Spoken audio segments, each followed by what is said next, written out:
Good morning.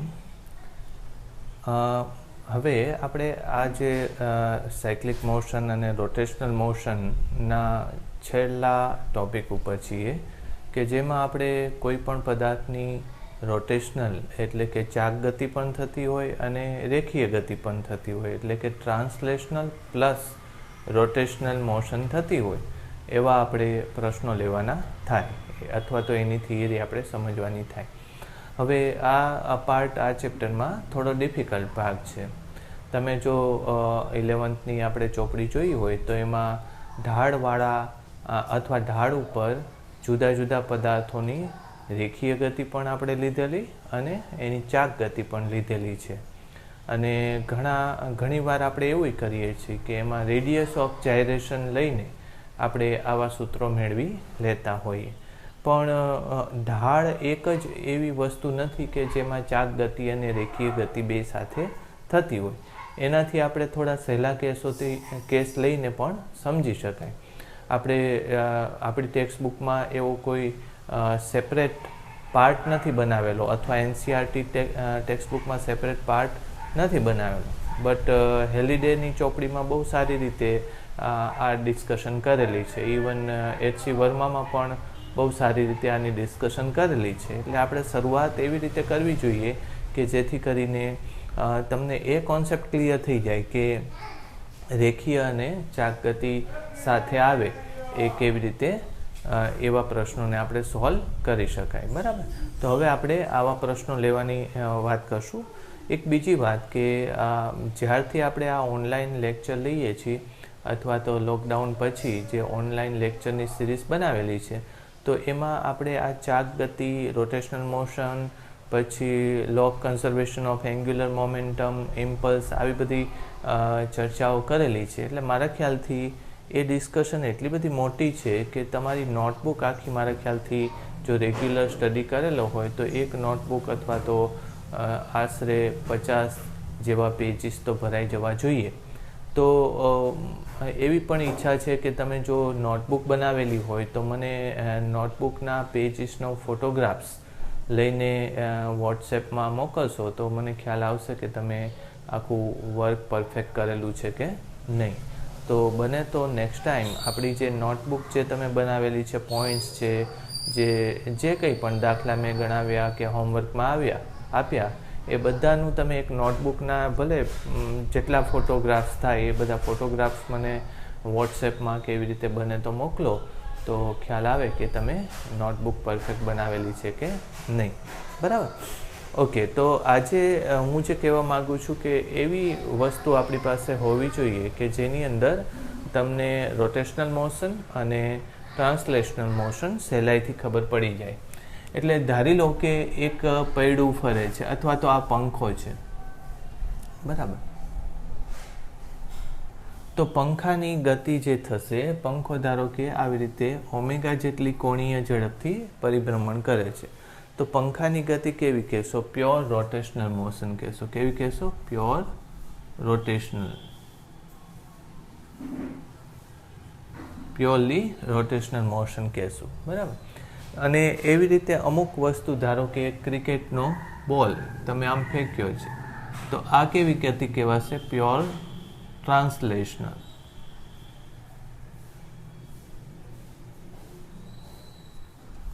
Pure translational motion થશે. પણ ધારી લો કે એવી જ વસ્તુ આપણે લઈ લઈ. આ શું છે? એક વ્હીલનું પૈડું છે, બરાબર. અને એ વ્હીકલનું પૈડું છે. એ વ્હીકલ વી વેગથી આગળ જાય છે, બરાબર. પણ તમને ખબર છે કે સાથે સાથે એની કોણીય ગતિ પણ થતી હોય છે. એટલે આને શું લખી શકાશે? આ translational, pure translational plus rotational motion. આવી રીતે આપણે લખી શકાય. Pure translational plus rotational motion લખી શકાય, બરાબર. ઓકે, તો હવે આ વસ્તુને આપણે ડિસ્કશન પણ કરી શકાય, આના સૂત્રો પણ મેળવી શકાય. આને આપણે ધારી લો કે એક સળિયો છે તમારી પાસે. એ સળિયાને તમે અહીંથી આમ ધક્કો મારો છો તો સળિયો આવી રીતે ગબડતો આગળ જાય છે. तो ए पण कई गति थशे? Pure rotational plus translational motion थशे। पछी ए ज रीते तमे फूटबॉल ने धारो के किक मारेली छे पण ए जमीन सरखी किक मारेली छे तो फूटबॉल रोल पण थतो जाय छे अने आगळ पण जतो जाय छे। तो एवी गतिने पण आपणे शुं कहेशुं? प्योर ट्रांसलेशनल अने रोटेशनल मोशन कहेशुं। तो मारा ख्यालथी हवे तमने आइडिया आवी गयो हशे के ट्रांसलेशनल अने रोटेशनल मोशन एक साथे कया किस्सामां आवी शके। प्योर ट्रांसलेशनल मोशन केवी होय के जेमां एनुं परिभ्रमण न थतुं होय अने त्यारे आखो जो दृढ़ पदार्थ होय तो तमे एने बिंदुवत कण तरीके लई शको तो एने आपणे शुं कहेशुं? प्योर ट्रांसलेशनल मोशन कहेशुं। प्योर रोटेशनल मोशन में शुं छे? पंखा जेवी गति के पंखो पोताना स्थानथी क्यांय जतो नथी एटले ए वर्तुळाकार गति करे छे एटले एने आपणे प्योर रोटेशनल मोशन कहेशुं। पण आवी जे गति छे के एमां कोई वाहननुं पૈડું अथवा तो फूटबॉल ने तमे किक मारो छो अने जमीन उपर गबड़तो जाय छे कां तो लखोटीने तमे रोल करावो छो बराबर पण लखोटी सरकवी न जोईए एटले ज हुं अहींया आगळ शब्द कयो लखुं छुं? प्योर। कारण के बधा ज शब्दोने पोतानुं कंईक मीनिंग छे एटले प्योरनो अर्थ शुं छे के लखोटी सरकी न जवी जोईए। लखोटी केवी थवी जोईए? गबड़वी जोईए। अत्यारनी परिस्थितिमां आपणे जे प्रश्नो लेवाना छीए ए प्रश्नो खाली कोना लेवाना छे के आवी रीते वस्तुने धक्को मारेलो होय तो वस्तु सरकवी न जोईए एना प्रमाणसर गबड़वी जोईए बराबर। तो एवी गतिने आपणे शुं कह्युं छे? प्योर रोटेशनल अने ट्रांसलेशनल मोशन। एक आपणे सळियो छे सळियाने ऊभो राखीने पछी आवी रीते तमे एने आम धक्को मारी दो छो सळियो गबड़तो गबड़तो आगळ जाय छे ए पण लई शकाय। पछी कोई धारी लो के एवो पदार्थ छे के एनो आकार भले अनियमित होय पण एने तमे फेंकी दो छो तो एनी पण गति आवी रोटेशनल अने ट्रांसलेशनल मोशन थती होय छे। तो आवी गतिमां बे वस्तु ध्यानमां राखवी जोईए। एक वस्तु शुं छे तो के एमां द्रव्यमान केंद्र जे छे द्रव्यमान केंद्रनी सापेक्षे गति अथवा तो द्रव्यमान केंद्रनी ध्यानमां लईने गति विचारवानुं। एटले आमां तमे जोशो तो द्रव्यमान केंद्रनी फक्त कई गति थाय छे? रोटेशनल गति नथी थती। आमां कई गति थाय छे? खाली ट्रांसलेशनल। द्रव्यमान केंद्र आगळ जाय छे। आमां पण एवुं छे द्रव्यमान केंद्रनी आजुबाजु सळियो रोल थाय छे एनो मतलब एम के द्रव्यमान केंद्र त्यां स्थिर छे। फूटबॉलमां पण एवुं थाय छे एटले द्रव्यमान केंद्रनी सापेक्षे एक गति विचारवानी जे केवी होय छे? फक्त रोलिंग अथवा तो रोटेशनल मोशन होय छे बराबर।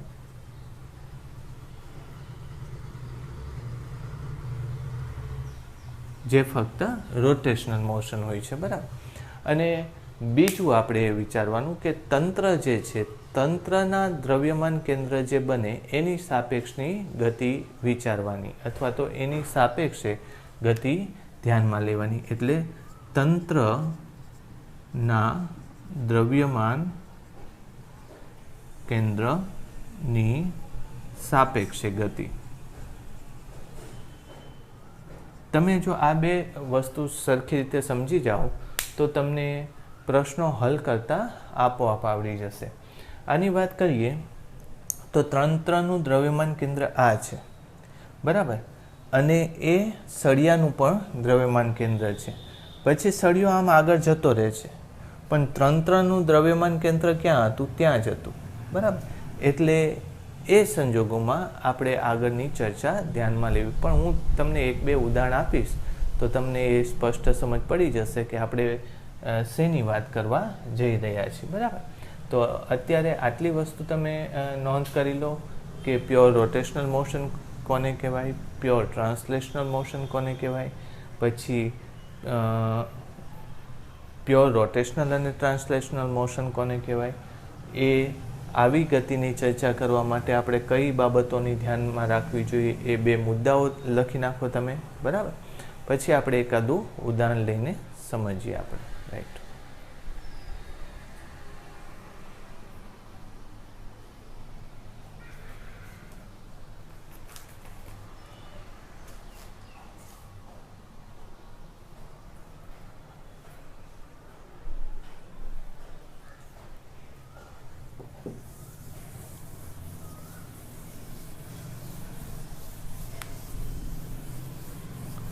હવે જે રીતે આપણે મિકેનિક્સની અંદરમાં એના જે ચલો લઈએ છીએ, મિકેનિક્સના ચલો કયા કયા છે, તો મિકેનિક્સ અથવા તો યંત્રશાસ્ત્રમાં ચલો કયા આવે? પહેલો ચલ આવે સ્થાન, ત્યારબાદ આવે સ્થાનનો ફેરફાર, પછી આવે ફેરફારનો સમયદર એટલે કે વેગ અને સ્પીડ, ઝડપ, એના પછી આવે વેગનો ફેરફાર, એને આપણે પ્રવેગ કહીએ છીએ. એટલે આવી રીતે એના ચલો આપણે ધ્યાનમાં લેતા હોય.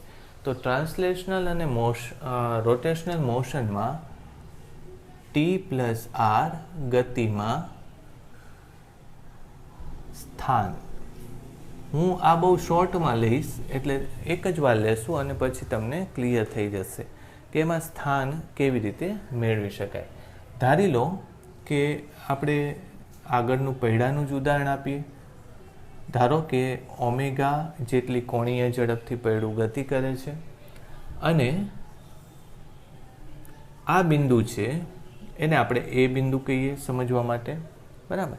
તો એ બિંદુનું t સમયે સ્થાન જોઈએ છે. અત્યારે શું કહે છે? આપણે આમ લખીએ, એનું t સમયે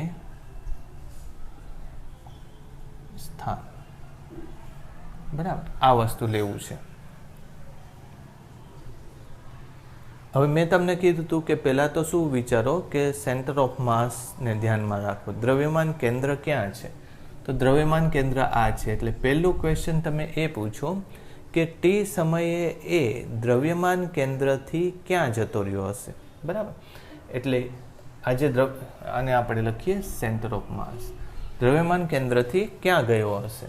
તો તમને ખબર છે કે એ ઓમેગા ઝડપથી રોટેટ થાય છે. એટલે જો હું ખાલી દ્રવ્યમાન કેન્દ્રની વાત કરું તો દ્રવ્યમાન કેન્દ્રની આપણે પહેલો પોઈન્ટ લીધો હતો ને, દ્રવ્યમાન કેન્દ્રની સાપેક્ષે t બરાબર 0 સમયે એ અહીંયા હતો, બરાબર. અને t સમયે એ ધારો કે આમ જતો રહે છે, એ અહીંયા આવતો રહે છે, બરાબર. આ નવી પોઝિશન છે. કયા સમયે છે? આ t બરાબર 0 અને આ t બરાબર t સમયે આ પોઝિશન છે. તો કેટલું એ કોણ બનાવશે? તો આપણને ખબર છે કે ઓમેગા કોણીય ઝડપ હોય તો કેટલો કોણ બનાવશે? ઓમેગા t કોણ બનાવશે. એટલે એક તમને આ ખબર પડી ગઈ કે દ્રવ્યમાન કેન્દ્રની સાપેક્ષે એ મૂળ સ્થાન સાથે ઓમેગા t કોણ બનાવતી દિશામાં એનું સ્થાન બદલાઈ ગયું હશે. એક આ. પછી બીજું આપણે કોને પૂછશું? તો કે તંત્રના દ્રવ્યમાન કેન્દ્રને પૂછશું કે એ ક્યાં છે, બરાબર. તો તંત્રનું દ્રવ્યમાન કેન્દ્ર આ છે, બરાબર. અને હવે આ જો v વેગથી ગતિ કરતો હોય, બરાબર, જો એનો રેખીય વેગ કેટલો, દ્રવ્યમાન કેન્દ્રનો રેખીય વેગ કેટલો છે? v છે. તો તંત્રના દ્રવ્યમાન કેન્દ્રનો રેખીય વેગ v હોય તો એ દ્રવ્યમાન કેન્દ્ર અમુક સમય પછી ક્યાં પહોંચી ગયું હોય? તો ધારી લો કે એનું સ્થાન પહેલા ઉગમ બિંદુ લઈ લઈએ. એના અત્યારના સ્થાનની સાપેક્ષે એ દ્રવ્યમાન કેન્દ્ર ક્યાં પહોંચી ગયું હશે? તંત્રનું દ્રવ્યમાન કેન્દ્ર ક્યાં પહોંચી ગયું હશે? તો કે તંત્રનું દ્રવ્યમાન કેન્દ્ર કેટલું? v ગુણ્યા t જેટલું આગળ નીકળી ગયું હશે, બરાબર. એટલે તંત્રનું દ્રવ્યમાન કેન્દ્ર v ગુણ્યા t જેટલું આગળ નીકળી ગયું હશે, પ્લસ એની સાપેક્ષે t સમયે એ ક્યાં પહોંચી ગયો છે? અહીંયા પહોંચી ગયો છે. સમજ પડી? એટલે હવે આનું સ્થાન, એટલે આને હું અહીંયા મૂકી દઉં છું. સમજાણો ને? એવી કંઈક વાત છે.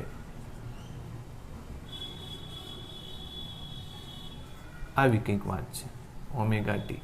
એટલે પહેલી વાત તો એ કે આ સ્થાન જમણી બાજુમાં vt જેટલું ખસી જાય છે અને પ્લસ એ જે અહીંયા હતો એ આ બાજુ થોડોક ઉપર આવી જાય છે.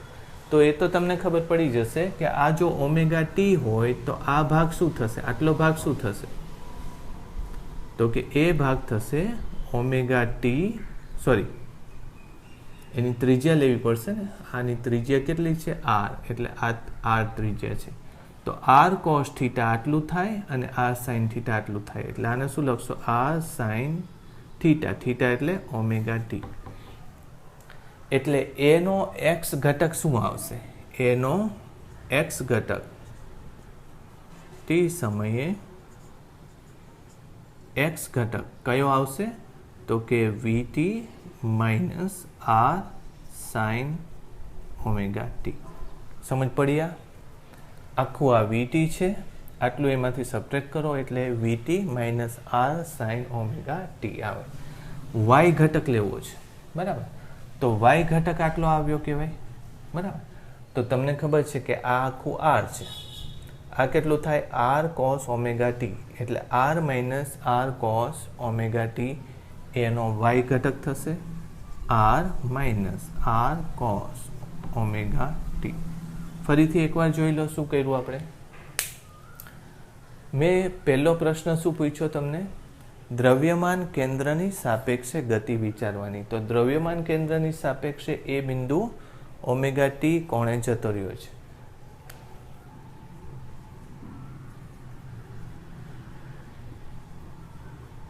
બરાબર. અને પછી શું? તંત્રના સીએમ ની સાપેક્ષે, બરાબર? તંત્રના સીએમ ની સાપેક્ષે. તો તંત્રનું સીએમ આ છે, પછી એની સાપેક્ષે આનું જે પદાર્થનું સીએમ છે, દ્રવ્યમાન કેન્દ્ર છે, કેટલું ખસી ગયું? તો કે ઓમેગા ટી જેટલું ખસી ગયું. એટલે તંત્રના સીએમની સાપેક્ષે, તંત્રનું સીએમ આ છે, એની સાપેક્ષે આ દ્રવ્યમાન કેન્દ્ર કેટલું ખસી ગયું? વીટી જેટલું ખસી ગયું. એટલે બંને વસ્તુનો આપણે શું કરવાનો છે? સરવાળો કરવાનો છે. તો પહેલી વસ્તુ તો મેં એ લીધી કે આ ઓમેગા ટી જેટલું ઉપર આવી જાય છે, પછી આ સીએમ કેટલું ખસી જાય છે? વીટી જેટલું ખસી જાય છે. એટલે મારે જો એનો એક્સ યામ લેવો હોય તો વીટી માઇનસ આટલું કરવાનું. આ શું છે? આર કોસ આ બાજુ, તો આર સાઇન આ બાજુ, આ R sine theta omega t છે. આ રીતે તમે બાદબાકી કરીને એનો જવાબ મેળવી શકો. તો આ શેની વાત કરીએ આપણે? ટ્રાન્સલેશનલ પ્લસ રોટેશનલ મોશનની અંદર પોઝિશન એટલે કે સ્થાન. હવે એક એવો ઉદાહરણ આપણે પૂછાયેલો છે, તો એ સળિયા માટે પણ લઈ લઈએ. આ તમે નોંધ કરી લો એક.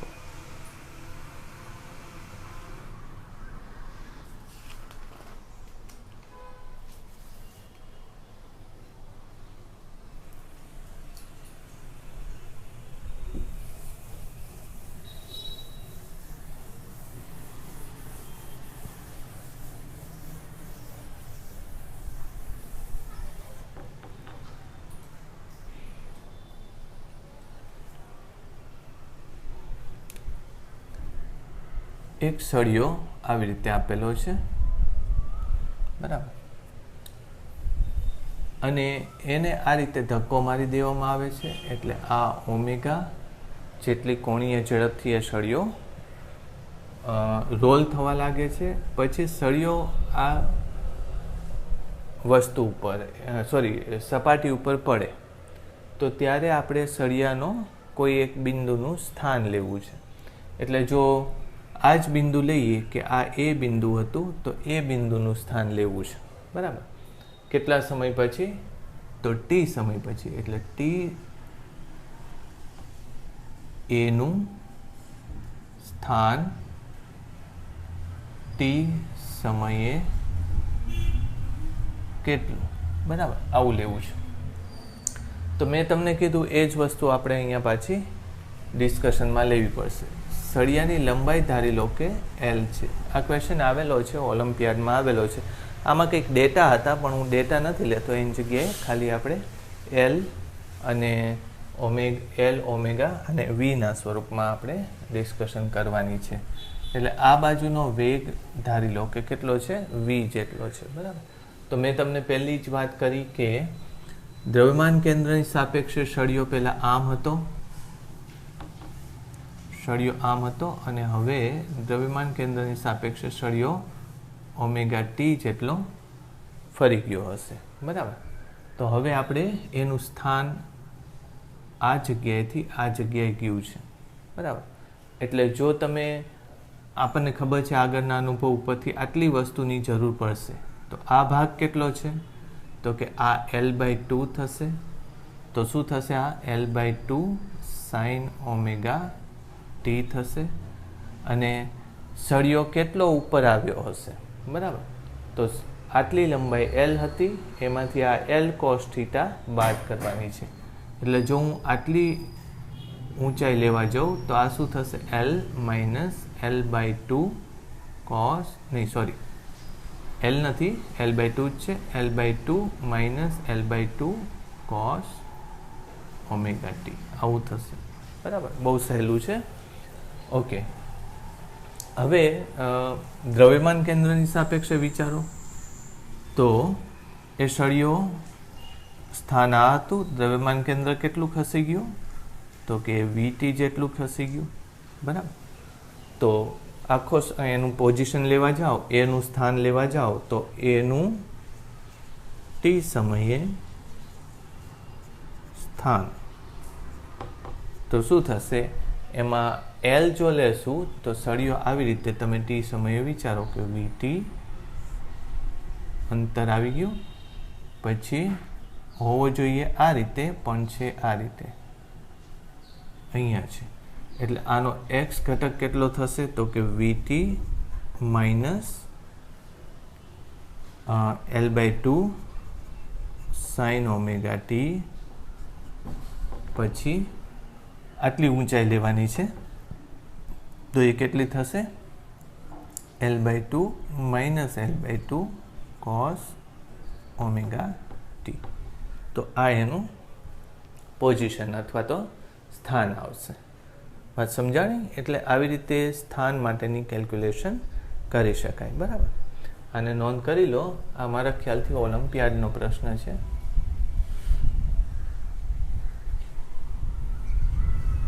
બરાબર, એકવાર ઝડપથી નોંધી લો. બરાબર,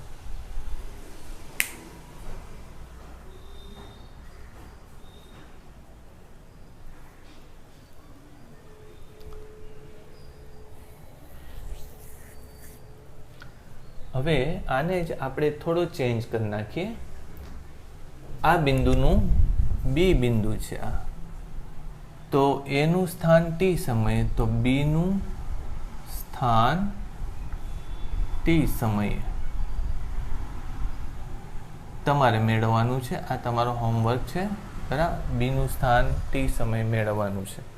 તો આવડવું જોઈએ કે આમાં શું ચેન્જ થાય છે. બરાબર, મારે એકચ્યુઅલી તમને B નું સ્થાન જ દેખાડવાની જરૂર હતી અને એની જગ્યાએ A નું સ્થાન તમને હોમવર્કમાં આપવું પડે. આ તમારે ચેક કરવાનું. બરાબર, ફરીથી આ ઓમેગા t હશે તો આ પણ ઓમેગા t હશે, એટલે આ આમ થશે તો આટલો ભાગ કેટલો થશે? L/2 sin ઓમેગા t થશે. એને તમારે એડ કરવો પડશે. બરાબર, એટલે અહીંયા શું થશે? VT plus L/2 sin omega t થશે. પછી આ હાઇટ કેટલી છે? તો કે ટોટલ હાઇટ છે L. બરાબર, હવે એટલે આમ જોવા જઈએ તો આને તમે L/2 cos ઓમેગા t આટલો ભાગ થાય, એટલે આ L/2 plus L/2 cos omega t, એટલે અહીંયા શું થશે? L/2 plus L/2 cos omega t લખો તો જવાબ તમને મળી જશે. ક્લિયર? એટલે આ એક હોમવર્કમાં કરી નાખજો તમે. મેં તમને જવાબ તો કહી દીધો. અત્યારે જવાબમાં શું આવશે? અહીંયા પ્લસ આવશે અને અહીંયા પણ શું આવશે? પ્લસ આવશે. ચેક કરજો તમે. બરાબર, ઓકે.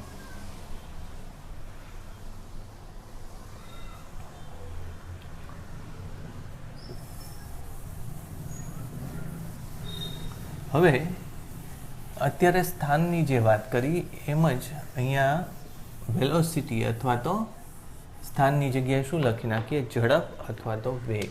ગતિમાં વેગ અને ઝડપ આવી રીતે આપણે લઈએ.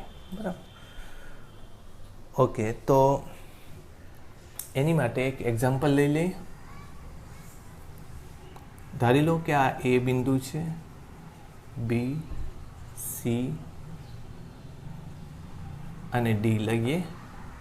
D, E અને C લઈએ. સેન્ટર છે એટલે C લઈએ અને કોઈ એકાદું બિંદુ P લઈ લો. બરાબર, એટલે હવે આપણે P નો વેગ લેવો છે. બરાબર, t સમયે P નો વેગ. હવે એની માટે આપણે આ ધારો કે v વેગથી આગળ જાય છે અને પ્લસ ઓમેગા વેગથી આ ફરે છે, બરાબર. v અને ઓમેગાના પણ રિલેશન અહીંયા લઈ શકાય, બરાબર. તો સૌથી પહેલાં તો દ્રવ્યમાન કેન્દ્રની સાપેક્ષે પીનો વેગ જે છે એ તો એને આપણે શું કહેશું કે velocity of P with respect to centre of માસ એવું લખશું. દ્રવ્યમાન કેન્દ્રની સાપેક્ષે પીનો વેગ ઓમેગા ગુણ્યા આરથી મેળવી શકાય, એમાં કંઈ પ્રોબ્લેમ આવતો નથી. એટલે આને જો હું આમ લખું, આ આર છે, ઓમેગા ગુણ્યા આરથી મેળવી શકાય.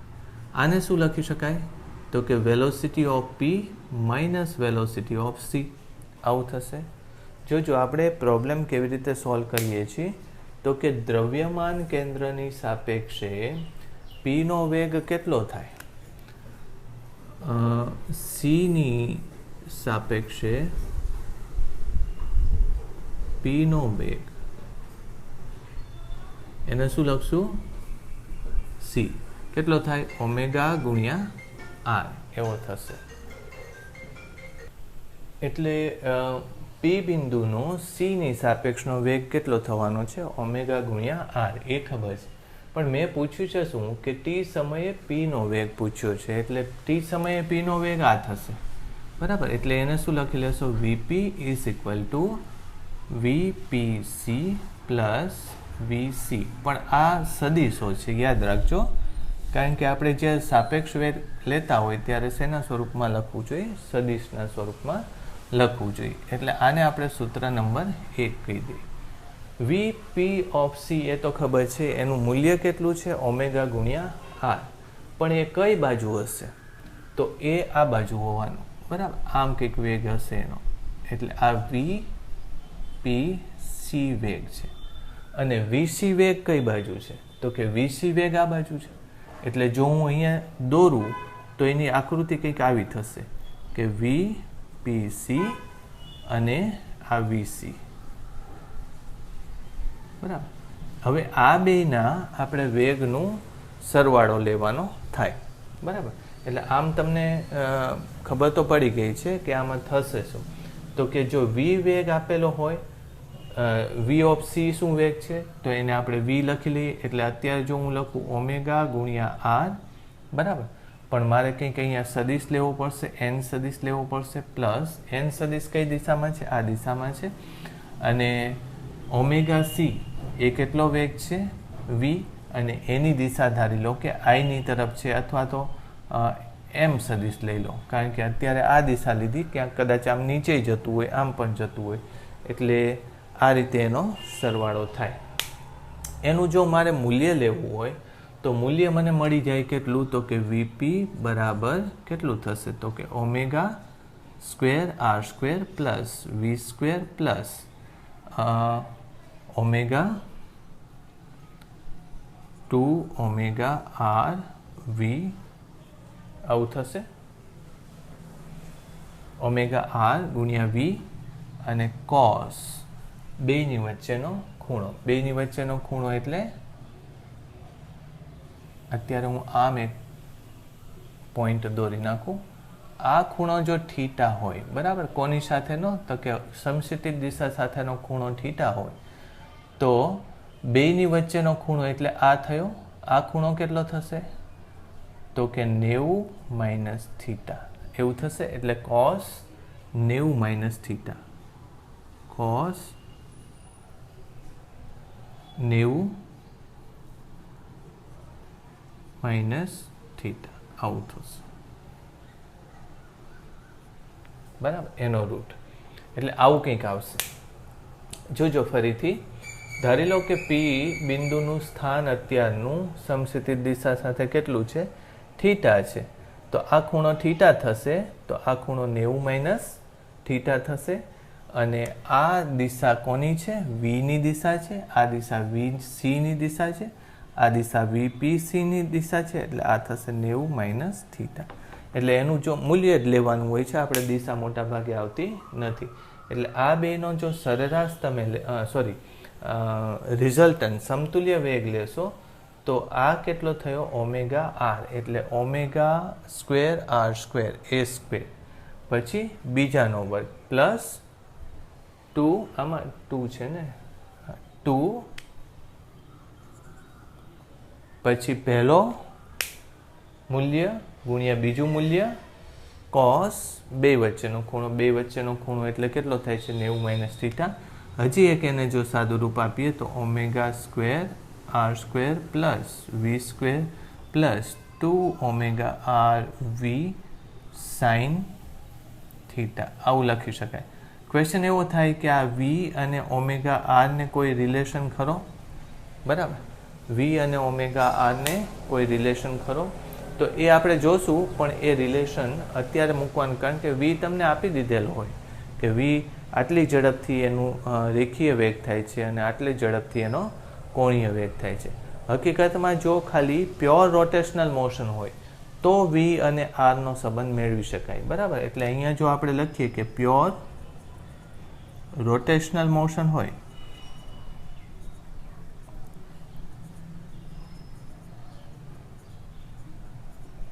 તો પ્યોર રોટેશનલ મોશનની અંદર આગળ જવાનો વેગ અને ઓમેગા બેનો રિલેશન આપણને ખબર છે કેટલો થવાનો તો કે v is equal two omega r જ થશે બરાબર શું કામ તમે જો વિચારો કે અહીંયા સરકતું નથી એટલે આ બાજુનો વેગ કેટલો થવાનો છે આનો ઓમેગા ગુણ્યા r પણ આ બાજુનો કોનો વેગ તો કે એ પૈડું એને આ બાજુ ઓમેગા ગુણ્યા r થી એને ધક્કો મારે છે કોને જમીનને પણ જમીન તો આગળ નથી જતી એટલે પૈડું પોતે આ દિશામાં ઓમેગા ગુણ્યા r થી આગળ વધશે જો પ્યોર રોટેશનલ મોશન હોય તો અત્યારે હું શું લખી શકું vp બરાબર બે સદિશો જો સમાન મૂલ્યના હોય અને એમની વચ્ચેનો ખૂણો તમને ખબર હોય થીટા તો એનું મૂલ્ય કેટલું થાય છે 2 બેમાંથી એક સદિશનું મૂલ્ય ઓમેગા r cos બે વચ્ચેના ખૂણાનું અડધું બે વચ્ચેનો ખૂણો કેટલો છે તો કે 90 માઇનસ થીટા તો એનું અડધું એટલે કેટલું થાય 45 માઇનસ થીટા બાય 2 આટલો એવો કંઈક જવાબ આવવો જોઈએ બરાબર એટલે આ સીધું છે બે સદિશો સરખા મૂલ્યના હોય બેની વચ્ચેનો ખૂણો ધારી લો કે થીટા છે તો a અને b સમાન મૂલ્યના અને બંને વચ્ચે કોણ થીટા હોય તો પરિણામી સદિશનું મૂલ્ય યાદ રાખજો 2a cos થીટા બાય 2 આટલું થાય આ સીધું મૂકી દેવાનું જી નીટમાં તો આવી જ તમને ખબર હોવી જોઈએ એટલે બંને વચ્ચેનું પરિણામી મૂલ્ય આવી રીતે મેળવી શકાય તો બહુ સરળતાથી તમે જો આ વસ્તુ સમજો કે ટ્રાન્સલેશનલ પ્લસ રોટેશનલ મોશનમાં વેગ અને ઝડપ કેવી રીતે મેળવાય તો એની માટે મેં પહેલાં વેગ માટેનું સૂત્ર લીધું કે p નો c ની સાપેક્ષનો વેગ બરાબર p નો જમીનની સાપેક્ષનો વેગ માઇનસ c નો જમીનની સાપેક્ષનો વેગ આપણે p નો જમીનની સાપેક્ષનો વેગ જોઈએ છે એટલે આવું થાય પછી દ્રવ્યમાન કેન્દ્રની સાપેક્ષે p નો રેખીય વેગ કેટલો થાય તો કે ઓમેગા ગુણ્યા r જેટલો થાય સદિશના સ્વરૂપમાં લખો તો ઓમેગા ગુણ્યા r આ દિશામાં છે અને c આ દિશામાં છે આ દિશાને હું n સદિશની દિશા કહું અને આ દિશાને જો હું m સદિશની દિશા કહું તો લખાય આમ પણ એનું મૂલ્ય જો લખવા જઈએ તો પહેલા સદિશનો વર્ગ વત્તા બીજા સદિશનો વર્ગ વત્તા 2 પહેલો સદિશ ગુણ્યા બીજો સદિશ cos બે સદિશ વચ્ચેનો ખૂણો તો એક સદિશ આમ છે બીજો સદિશ આમ છે બે વચ્ચેનો ખૂણો આ ખૂણો જો થીટા હોય તો આ ખૂણો કેટલો થાય છે 90 માઇનસ થીટા થાય છે એટલે આને સાઇનમાં લખી શકાય એટલે મૂળ સૂત્ર આવું થયું પણ જો આ ખાસ કિસ્સો છે કેસ પ્યોર રોટેશનલ મોશન હોય તો ઓમેગા r બરાબર v જેટલું થશે એટલે આ મૂલ્ય આમાં કન્વર્ટ થઈ જશે બરાબર 45 માઇનસ થીટા બાય 2 એટલે એકવાર આ નોંધી લો. આમાં હું દાખલા નથી ગણાવતો, પણ થિયરીના સ્વરૂપમાં આપણે એક એક વસ્તુ આગળ લેતા જઈએ છીએ.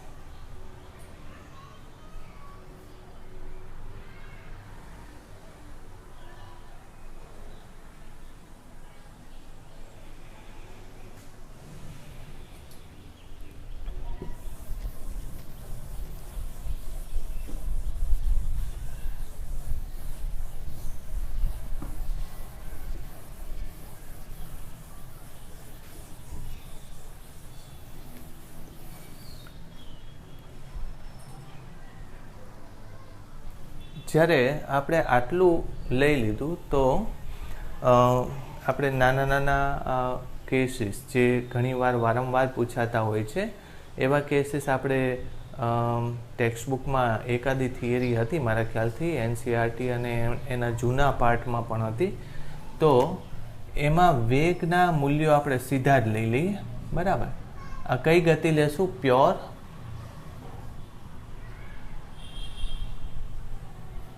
Purely rotational. એટલે આમાં કેવું છે કે સ્લાઇડિંગ ન થવું જોઈએ, pure rotational and translational motion હોવી જોઈએ. એટલે મેં અહીંયા જે લખ્યું હતું ને એક કન્ડિશન આપણે આમાં એડ કરશું, પણ એ પછી લઈએ છીએ આપણે. ધારી લો કે દ્રવ્યમાન કેન્દ્ર અહીંયા હું લઈ લઉં A, B, D, E અને P નું તો લીધું એટલે P નથી લેવે, કંઈ વાંધો નહીં. ચલો અહીંયા વચ્ચોવચ લઈ લે P, Q, R, S. બરાબર. દ્રવ્યમાન કેન્દ્ર ધારી લો કે V વેગથી આગળ જાય છે. બરાબર. અને સાથે સાથે દ્રવ્યમાન કેન્દ્ર ઓમેગાથી રોટેટ પણ થાય છે. બરાબર. અને અહીંયા પ્યોર રોટેશનલ મોશન એટલે સ્લાઇડિંગ નથી થતું. બરાબર. એટલે વિધાઉટ સ્લાઇડિંગ એવું લખીએ, વિધાઉટ સ્લાઇડિંગ. બરાબર. એવી કંઈક કિસ્સો આમાં છે ધારી લો. તો અમુકનું હું લઈશ અને અમુક તમે હોમવર્કમાં કરી નાખજો. ABDE બધાના વેગ લેવાના છે. A નો વેગ, VB, એવી રીતે તમામ બિંદુના વેગ લેવાના છે. આ જે છે એ બધાના. હવે એનું એક્ઝામ્પલમાં આપણે શું લીધું હતું? તો કે એ બિંદુનો વેગ લેવો હોય તો આપણે આવી રીતે લીધું હતું કે P નો વેગ બરાબર P with respect to centre of mass plus centre of માસ, આવી રીતે લીધું હતું. બરાબર.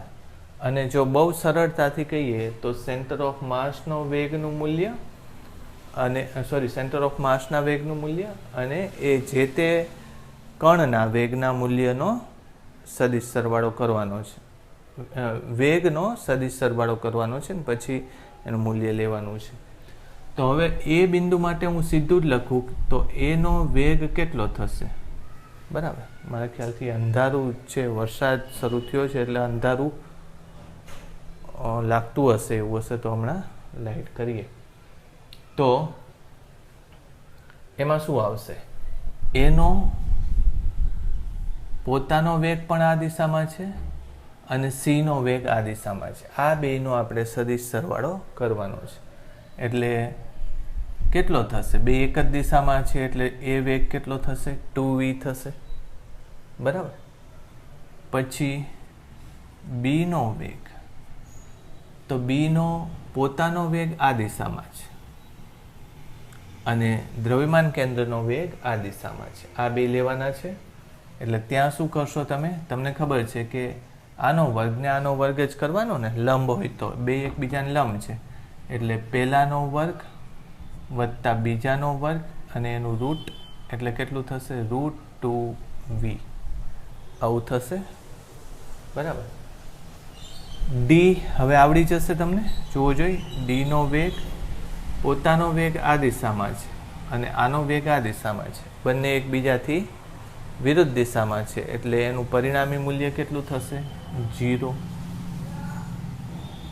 E નો વેગ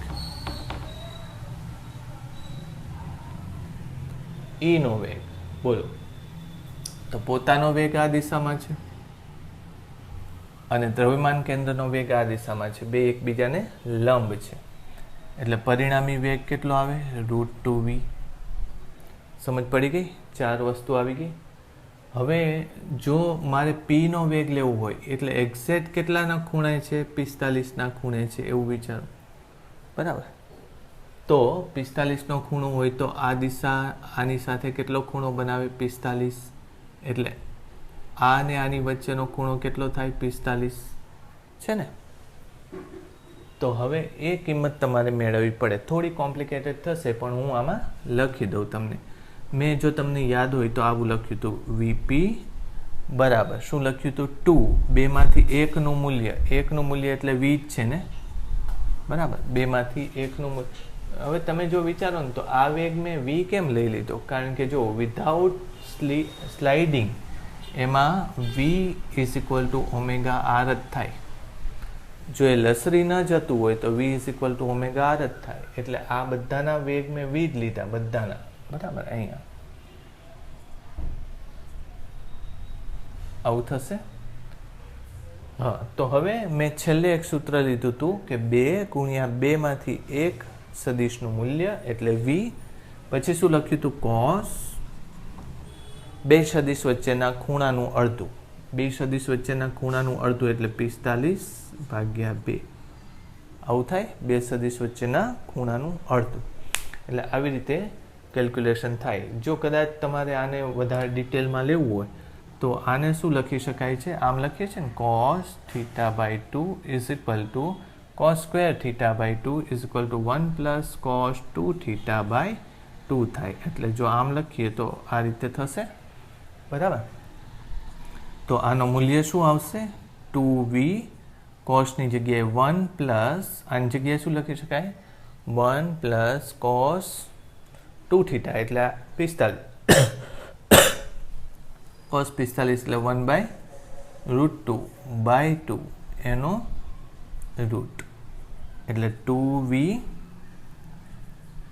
√2 + 1 2√2 એનું રૂટ. બરાબર, આવું કંઈક થાય. એટલે બસ આવી જ રીતે રાખી શકાય. ઓલરાઈટ, તો હવે તમે કયા કયા લેવાના રે? Q, R, S એ બધામાં આટલું જ આવશે મૂલ્ય. મેં બધું જ આમ તો તમને લખી દીધું. હવે દિશા લેવાની થાય. બરાબર, તો દિશા માટે તમે જોજો કેવી રીતે એની દિશા લઈ શકાય. બરાબર, દિશા માટે મેં તમને આવું તમે કદાચ જાણતા હોય, A = ધારો કે AXI + AYJ આવું હોય તો દિશા એની કેવી રીતે લો છો? tan θ = AY/AX આવી રીતે લો છો. આ કોની સાપેક્ષે ખૂણો આવ્યો? તો કે θ I ની દિશા સાથેનો કોણ. બરાબર, I ની દિશા સાથેનો કોણ. જો આ ધન હોય તો થીટા કઈ બાજુ હશે? કાં તો આમ ઉપર પહેલા ચરણમાં હશે અને કાં તો -I ની દિશા સાથે નીચે તરફનો ખૂણો હશે. એટલે આવું પૂછાતું નથી એટલે આખું હું ડિટેલમાં કહેતો નથી. પણ હવે અહીંયા લેવું હોય તમારે તો શું લેશો? બોલો, અહીંયા લેવું હોય તો દિશા કેવી રીતે લેશો? તો તમે આ VI આને શું કરી નાખો? -VJ કરી નાખો. આ બીનો તમારે દિશા લેવી હોય તો તમે V of B સદિશ શું લેશો? V of I - V of J આવું લખાય કે નહીં? આની માટે સમજાય છે? તો એના આધારે દિશા લઈએ તો tan θ = V/V -V/V એટલે -1. એટલે આમ તો +1 લઈ લો એટલે કેટલું થાય? ખૂણો 45. y એમાં કેવું છે? માઇનસ અને x કેવું છે? પ્લસ. એટલે કયું ક્વોડ્રન્ટ આવ્યું? કયું ચરણ આવ્યું? તો કે ચોથું ચરણ આવશે. બરાબર, તો એ આની દિશા સાથે અહીંયા x સાથે 45ના ખૂણે આ વેગ હોય. એટલે કદાચ આવું પૂછે તમને તો કેવી રીતે મેળવી શકાય? તો તમારે આને એકની જેની દિશાની સાપેક્ષે લેવો હોય ખૂણો એને તમારે પહેલાં લઈ લેવાનું આઈ તરીકે, પછી આને જે તરીકે લો, બરાબર. એવી રીતે આની દિશા પણ લેજો. આની દિશા તો આવી ગઈ, આમ જ છે. આની દિશા આમ છે, આની દિશા ક્યાં આવશે? આમ આવશે, બરાબર. અગત્યની વસ્તુ આ છે, આની દિશા લેવાની થાય. જુઓ તો કેવી રીતે કરવાનું. આની દિશા લેવી હોય તો પહેલાં શું લખશો? વી ઓફ પી, પછી વી ઓફ આઈ આમ લઈ લો, આ દિશા લઈ લો. પછી આ દિશાને તમે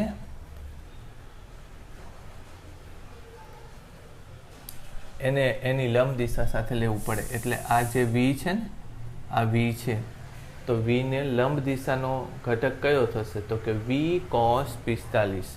એટલે અહીં શું લખશો? વી cos 45 જે કઈ બાજુ છે? તો કે માઇનસ બાજુ. tan થીટા બરાબર વી નીકળી ગયા, 1/cos 45 એટલે 1/√2. એટલે આવું થશે. તો થીટા કેટલો થશે? tan ઇન્વર્સ √2 આવું થશે. વાત સમજાણી કે નહીં? આની માટે જો દિશા લેવી હોય તો આ દિશા વી આઈ છે, પછી આ નહીં લેવાનું, એનો આ બાજુનો ઘટક લેવો પડે ને. લંબ આઈ અને જે ક્યારે લખી શકાય? તમે એકબીજાને લંબ હોય તો. એટલે આનો આ બાજુનો ઘટક લઈ લો, વી cos 45, એને જે કરી નાખો. સમજ પડી? હવે તમે શું લખો છો? તો કે y/x એટલે 1/cos 45 એટલે √2 થઈ જશે.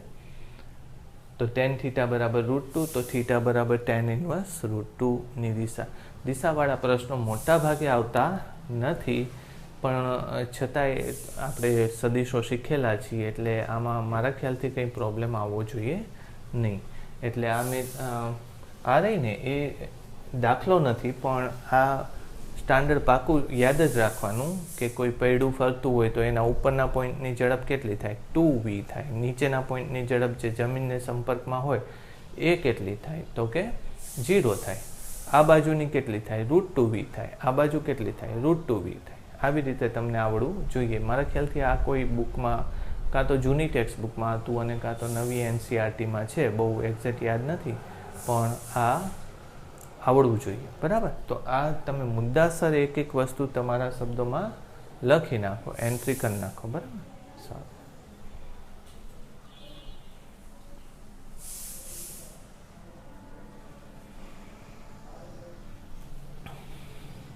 અને વિધાઉટ સ્લાઇડિંગની જગ્યાએ ઘણીવાર આવો શબ્દ લખેલો હોય,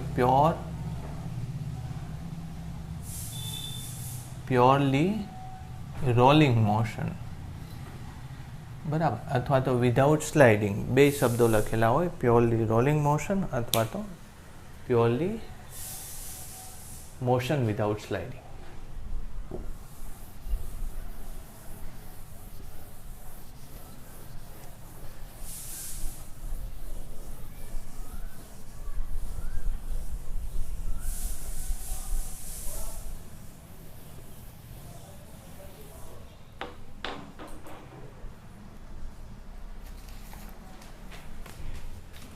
એક ક્વેશ્ચન અત્યારે લઈ લઈએ આપણે, આની સાથે ડેટા સાથે લઈ લઈએ કે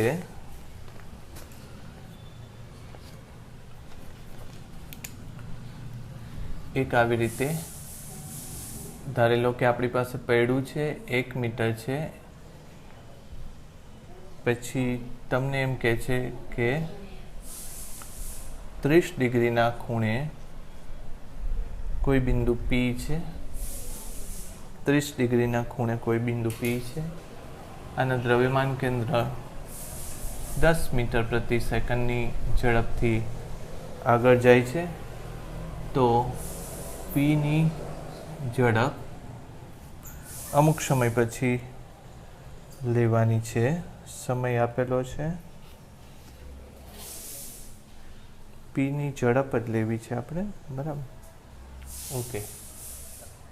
Pની ઝડપ આમાં T નહીં હોય, કારણ કે Pની ઝડપ આ અચળ છે, તો Pની ઝડપ અચળ જ આવશે, એમાં સમય અગત્યનો નથી, બરાબર. સારું. તો અહીંયા આગળ મેં જે રીતે તમને સમજાયું હતું એ જ રીતે લેવાનું થશે. અહીંયા આનો વેગ આ દિશામાં, બરાબર, ઓમેગા તમને આપેલું છે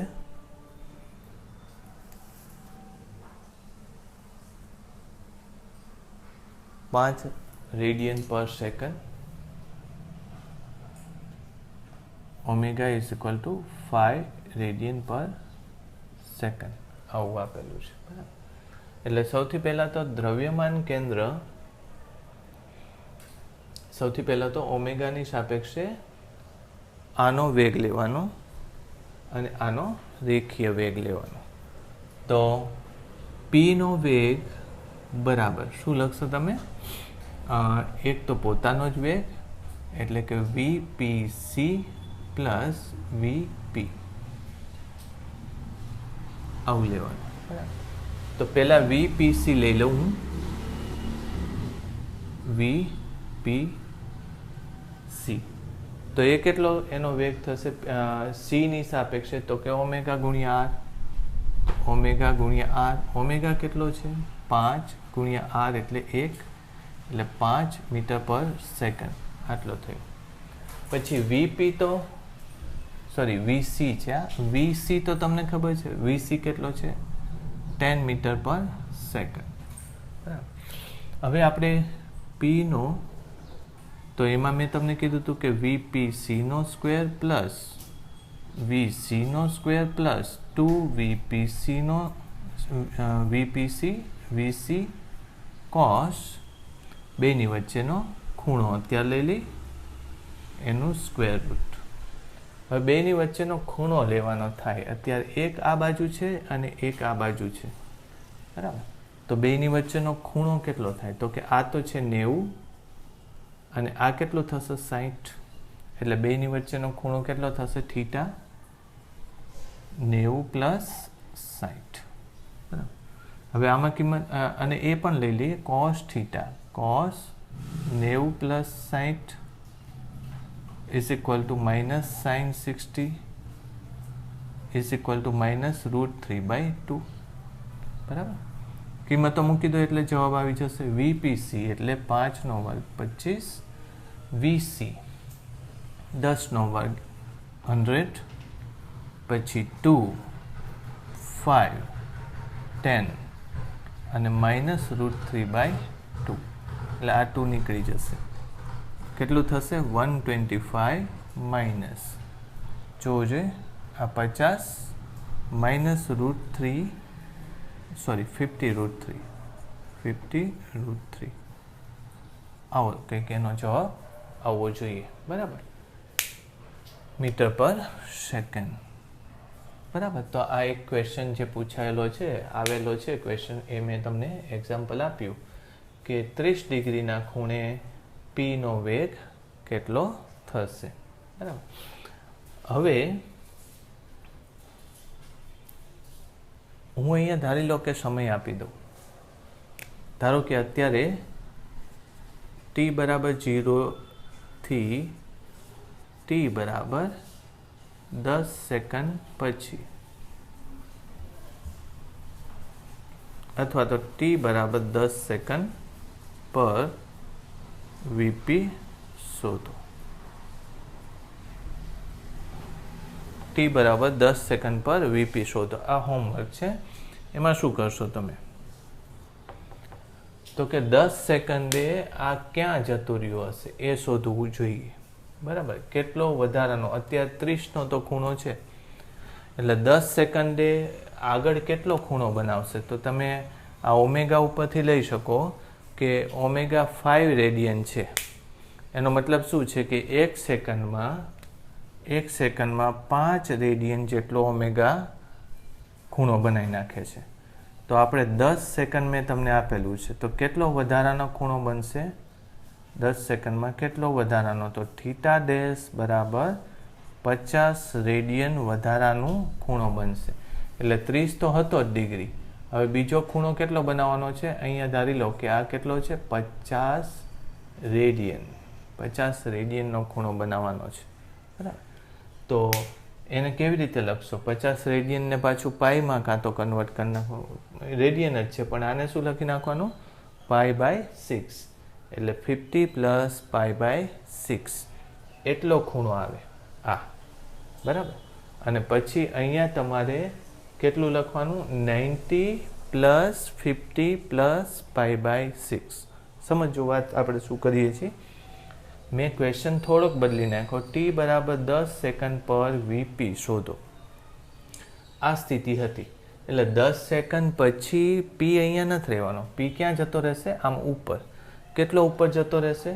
તો અત્યારે ખબર છે કે ઓમેગા = 5 રેડિયન પર સેકન્ડ છે, તો 1 સેકન્ડમાં 5 રેડિયન જેટલો ઉપર જતો રહેશે આ સ્થાનથી આમ. તો 10 સેકન્ડમાં 50 રેડિયન જેટલો આગળ જતો રહેશે. તો એ આ 30માં એ 50 રેડિયન ઉમેરી દેવાની, એ આખો ખૂણો કરવાનો. એ ખૂણો તમારે 90 + એ ખૂણો કરો ત્યારે થીટા પૂરું થાય. સમજ પડી? આવી રીતે તમારે ગણતરી કરવી પડે, બરાબર. તો એ તમારું હોમવર્ક છે. એ થોડું આ પૂછાયેલું નથી પણ મેં તમને પ્રેક્ટિસ માટે આપેલું, તો આ તમે કરી નાખજો, બરાબર.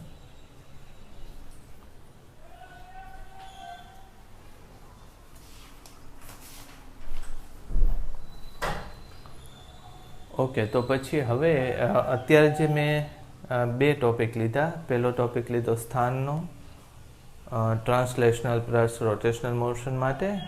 બીજો ટોપિક લીધો વેલોસિટીવાળો. એમાંય તે જુદા જુદા એક્ઝામ્પલ આપણે લઈ લીધા છે. એટલે તમે આ વ્યવસ્થિત પરફેક્ટ કરી નાખજો. અને ફરીથી એકવાર કહું છું કે જો તમે રેગ્યુલર વર્ક કરતા હોય અને રેગ્યુલર નોટબુક બનાવેલી હોય તો મને એટલીસ્ટ નોટબુક જો વધારે પેજીસવાળી થઈ હોય તો પછી કદાચ બધા પેજીસ નહીં મોકલો તો એ ચાલશે. પણ જો તમારી પાસે ટાઈમ હોય તો બધા પેજીસના ફોટોગ્રાફ મને પાડીને વોટ્સએપમાં મોકલો તો ખ્યાલ આવે કે તમે કેટલું કરો છો. કારણ કે મારા ખ્યાલથી બધા જ ચેપ્ટર જે મેં લીધા છે અત્યાર સુધી એ બધા ચેપ્ટરમાં આનું થિયરી અથવા તો આનું કન્ટેન્ટ બહુ વધારે થયું. અને તમે નોટ કર્યું હશે કે જ્યારે આપણે નોર્મલી જી નીટ ભણીએ છીએ ત્યારે થોડું ઇમ્પોર્ટન્ટ પાર્ટ તરફ વધારે આપણો એટીટ્યૂડ હોય. પણ અત્યારે લોકડાઉન હોવાથી અનસર્ટનિટી છે ક્યારે એક્ઝામ આવશે, એટલે મેં તમને રોટેશનલ મોશન, સર્ક્યુલર મોશન વધારે ડિટેલમાં સમજાવ્યું. હજી જો કે મેં તમને કીધું ને એટલું આપણે 5 થી 10% વધારે ડિટેલમાં સમજ્યા છીએ. પણ જો વધારે હજુય ડિટેલમાં સમજીએ તો ઘણા બધા લેક્ચર થાય. આના પ્રશ્નો ઘણા બધા છે. તમે કોઈ રેફરન્સ બુક્સમાં જોજો. તો તમારે જો સારી રીતે આ ભણ્યા હોય તો તમને વાસ્ટ આના સ્કોપ્સ છે. પણ કોન્સેપ્ટ્સ આપણે બધા લઈ લીધેલા છે, બરાબર. ઓકે, તો બસ આટલું રાખીએ આપણે આજે. અને નેક્સ્ટ લેક્ચરમાં હવે હું ફરીથી આગળ ચલાવીશ. હવે આમાં બને એટલું આપણે શોર્ટમાં પૂરું કરવાની ટ્રાય કરશું. ઓકે.